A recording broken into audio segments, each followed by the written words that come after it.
Hey, it's Shana Meyerson with YOGAthletica in Los Angeles, California. Yeah, I don't have my braids, but I promise it's still me. Today, 3 quick tips to help you get into your Pasasana.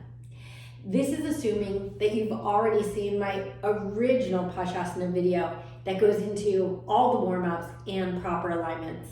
But if you're still struggling, here's 3 things that I've found that will actually help to make things a little bit easier. First thing, I talk in the other video about locking the toes together, meaning moving the foot forward so that the edges of the toes fit beautifully like puzzle pieces. What I've found is that if you want to make this easier, not just go that forward, but take the foot that's going forward, move it forward about 1/2 of a toe further, and turn it slightly in. What that does is it helps to keep the knees together because you want really tight, compact knees so that they're easier to wrap around. From the side, you'll be able to see that if I move it forward a little bit and turn it in. So that foot further forward than in the original video. Now, I'm not saying that you have to move it this far forward. Keep in mind, these are just 3 tips that I've found to make your life easier if you're struggling with Pasasana.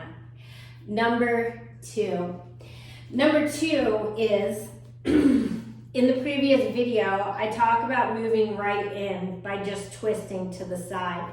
If you want to make that twist deeper and more effective, I recommend taking your hand behind you and literally lifting up like a few inches so that your chest clears the line of your legs, and that when you twist here, it's going to help you to get literally your entire side body in there. What I'm seeing from a lot of people is they're twisting and they're just not getting far enough. Keep in mind, this bind will not work at the triceps. You're literally going to have to get to the shoulder position. So let me do it from this direction. So if I were to move my foot forward and add a diagonal, this back hand very close to my tush, okay? This is important. I'll explain why in a second. I lift up a bit, twist deeply, and you see how the whole back of my shoulder winds up at the outside of the knee, okay? Super important. Now, number 2.5. Why is my hand in so closely? This pose, the success of this pose hinges very heavily on your ability to be able to do basically a malasana with so much weight going forward, okay? That forward moving action, I emphasized this in the other video, is incredibly important. So, what I see is that people, when they try to assist their twist with their hand behind them, is they put their hand back here. Now, why is this a problem? Because they're leaning backwards instead of forwards. That is not going to help me to get into a twist. As soon as I let go of this hand, I'm down. I know that was super dramatic, but that wasn't a dramatization. That's real life, folks. You got to make sure that your hand is in really, really close to prepare you for this twist. Now, before I go on to the third one, just a reminder, my Venmo channels is where I have the full-length classes that teach you all the skills that you need to do the poses that I teach here on YouTube. You can't really be a true yoga practitioner if all you do is poses for Instagram, okay? So you really want to have a nice, beautiful, full-length practice. You can get that on my Venmo channel. Links are in the description. Okay, let's go into number 3. Now, this was like the real kicker for me because I was struggling on one side but not on the other. And whenever that happens, I really try to analyze what makes the easy side easy. And I found that, my easy side being the right side, that when I was twisting, did you see how I actually took my knees and moved them over to the side? Now on my hard side, on my more challenging side, it turns out that I was more or less keeping them right here in the middle.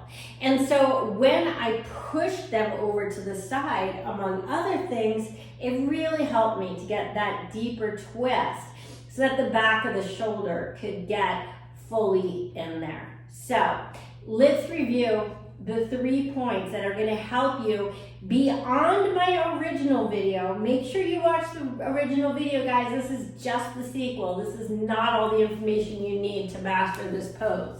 So, number 1, instead of just clicking my foot forward, I'm going to take it forward and add a bit of a diagonal. How much? Not a lot. We're talking about like not even a 1 o'clock angle. Let's say like a 45-minute angle if this were a clock. Number 2, use your hand close in to lift and twist your whole body inside. If that means that you need to like lift a heel in the process, that's fine too. It will help, but remember, no matter what, Pasasana is actually a heels down pose. Again, refer to my original video for full details. Okay, and once again, number 3 is the movement of the knees over to the side. So, my foot is forward, I lift and twist, and I push my knees over to the side. Remember, hand is high on this bind as I go in for the wrap. One thing to keep in mind that I may or may not have mentioned in my other video is that I would say like 90% of the weight is on the foot that you are turning towards, okay? And it's almost all in the heel. Just like when we're doing handstands, we say the heel of the palm presses you up. Same thing, when you press into the heel, it pushes you forward. These are 3 quick tips to help refine your Pasasana, I hope it helps. Please join me on one of my Vimeo channels of full-length classes, and let's level up your entire practice. Have an awesome day. Namaste.